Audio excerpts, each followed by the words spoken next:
মানুষের আন্দোলন যদি না হইতো ভারতবর্ষে, তাহলে ভারতবর্ষ আজকে স্বাধীন হইতো না। মানুষ যদি মৃত্যুর চিন্তা করতো, তাহলে আমরা আজকে ইংরেজদের হাত থেকে দেশ স্বাধীন করতে পারতাম না। অন্যায়ের অপরাধের বিপক্ষে আমরা সবসময় আসি, সবসময় আমরা আওয়াজ উঠাবো।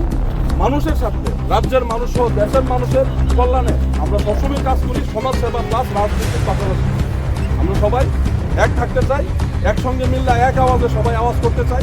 আমাদের মধ্যে কোনো জাতি, বর্ণ, ধর্ম ওইগুলা নাই। আমরা যখন সমাজ সেবা করি প্রত্যেকটা জাতির লিগে আমরা করি, প্রত্যেকটা জাতির পাশে আমরা থাকার চেষ্টা করি। আচ্ছা, এসডিএম এর সংগ্রামে আমরা বলছি, আজকে তো আমি এটার সাথে পারলাম না, ওনারা নোটিশের মধ্যে ক্লিয়ারলি কিছু দেখাতে পারে না। তবে এসডিএম এর সামনে আমি বলছি, যেটা আমি বলছি বারবার বক্তব্য দিচ্ছি, সেটার কারণে ওনারা দিয়ে থাকে। এখানেও আমি বলছি, আমার এলাকার মধ্যে কোনো মুসলিমের বিরুদ্ধে যদি কোনো ষড়যন্ত্র করে কেউ মির্জা কাফেলা এলাকার মধ্যে আমাকে বলো, আমি রক্ষা করবো, বারবার বলছি। এবং প্রত্যেক মসজিদের মধ্যে আমি একটা অনলাইন নাম্বারও দেবো, আমার নাম্বারও দেবো। কয়েকজন আমাদের কমিটি কেউ যদি ডিস্টার্ব করে আমি পাশে আছি। এটার জন্য যদি নোটিশ দেওয়া হয়, এটার জন্য আমি ভয় পাবো না। আর ত্রিপুরাজ্যের মধ্যে বঞ্চিত হচ্ছে, ত্রিপুরাসে অ্যাকর্ড ইমপ্লিমেন্ট হচ্ছে না।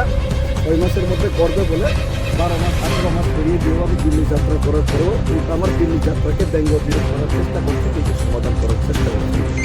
গলা দাবানোর, আওয়াজ দাবানোর চেষ্টা করছে, কিন্তু সমাধান হচ্ছে না।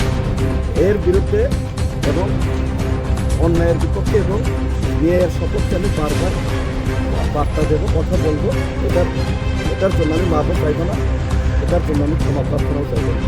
এবং বরাবরই বলছে, বাংলাদেশে যদি কোনো হিন্দু বাঙালির উপর অত্যাচার হয়, কোনো চাকমার উপর অত্যাচার হয়, মার মাতৃপুরের উপর অত্যাচার হয়, এর বিরুদ্ধেও আগেও লড়ছে, এখনও লড়বো, আগামী দিনে লড়বো। বারবার বলছে আমি যে বাংলাদেশের মধ্যে যে মৌলবাদী যে বিচারধারা প্রভাব সরানোর চেষ্টা করছে, এর বিরুদ্ধে